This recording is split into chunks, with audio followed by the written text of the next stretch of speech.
এনসিপির একমাত্র যেটা আমি বলছি যে একমাত্র স্লোগান তাদের মুর্দাবাদের উপর তাদের সকল কর্মকাণ্ড চলছে।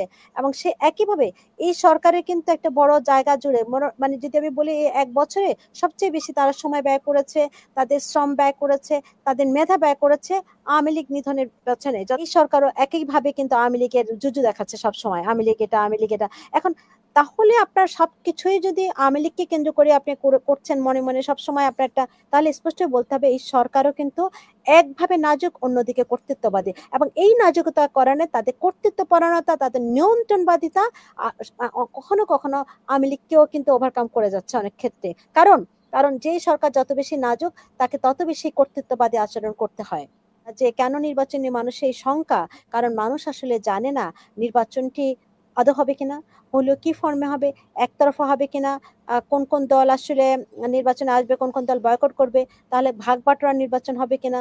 এখন তাহলে মনে হবে যে পরিবর্তন আসলে কোন দিকে হবে, পরিবর্তন কি আদৌ সম্ভব না? এখন পরিবর্তনটা দেখুন, আমরাই তো সাংস্কৃতিক নৃবিজ্ঞানের শিক্ষার্থী, আমাকে বলতে হবে যে মানুষের আসলে চিন্তা ভাবনা, বিহেভিয়ার, মানুষের কগনিশন যে প্রসেস, আমরা যেভাবে চিন্তা করতে অভ্যস্ত, সেটা বাইরে নতুন কিছু যখন আমাকে চিন্তা করতে হয় সেগুলোর সঙ্গে আমাকে পরিচয় ঘটাতে হবে, সেগুলো আমার বিহেভিয়ারে আনতে হবে, সেগুলো আমার মনস্কতে আনতে হবে, সেগুলো আমার চাওয়া পাওয়ার মধ্যে আনতে হবে। সুতরাং একটা নতুন পদ্ধতি মানুষকে না জানিয়ে, মানুষকে আহ আপনার বৈধতা না নিয়ে সেগুলো করা আমার কাছে মনে হয় না যে বাংলাদেশের সেগুলোর মধ্যে দিয়ে মানুষের মানে বাংলাদেশের মানুষের যে মুক্তি খুঁজতেছে তা সম্ভব।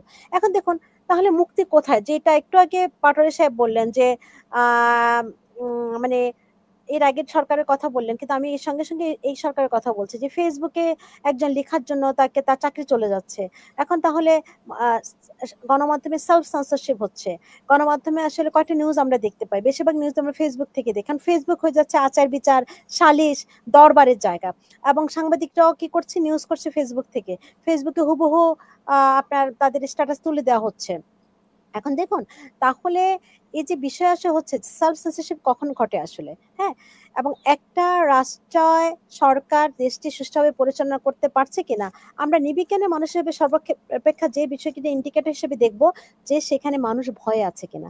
যদি মানুষ ভয়ের সংস্কৃতি থাকে, যদি মানুষ ভয়ের মধ্যে থাকে, যদি মানুষের মত প্রকাশের ক্ষেত্রে সবসময় মানুষ টানাপোড়েন বোধ করে, মানুষ যতক্ষণ পর্যন্ত তার নিজের মতো করে সেই রাষ্ট্রে আপনার চিন্তা না করতে পারে, তাহলে কিন্তু সেটাই কিন্তু একটা সেন্সরশিপের মধ্যে আছে, সেটা একটা নিয়ন্ত্রণবাদিতার মধ্যে আছে, সেটা কিন্তু কর্তৃত্ব পরায়ণতার মধ্যে আছে।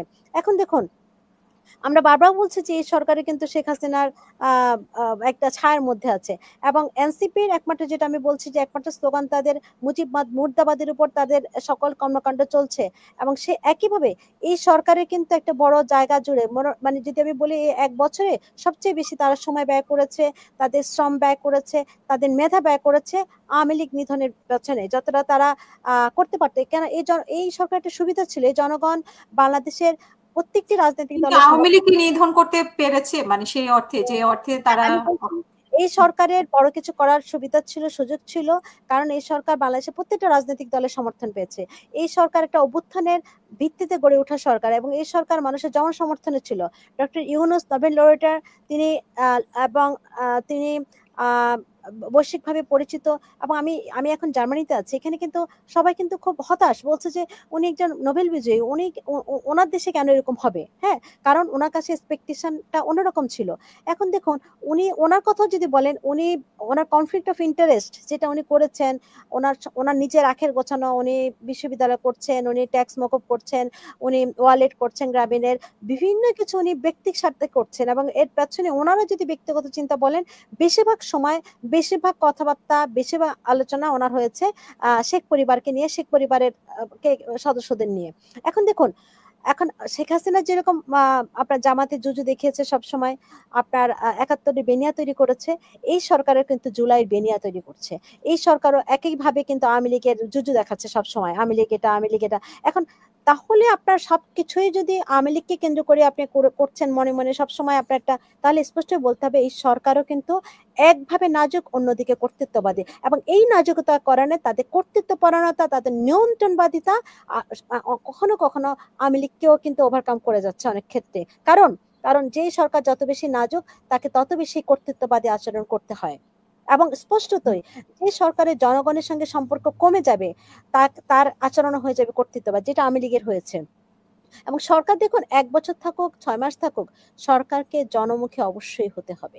সুতরাং এই যে একটা আ আপনি বলছেন যে এনসিপির আ যে যে কেন নির্বাচনী মানুষের এই শঙ্কা, কারণ মানুষ আসলে জানে না নির্বাচনটি আদৌ হবে কিনা, হলেও কি ফর্মে হবে, একতরফা হবে কিনা, কোন দল আসলে নির্বাচনে আসবে, কোন দল বয়কট করবে, তাহলে ভাগ-বাটোয়ারা নির্বাচন হবে কিনা, তাহলে মানে সে আগের মতোই কি তারা তাদের অধিকারগুলো থেকে তারা ছিটকে পড়বে?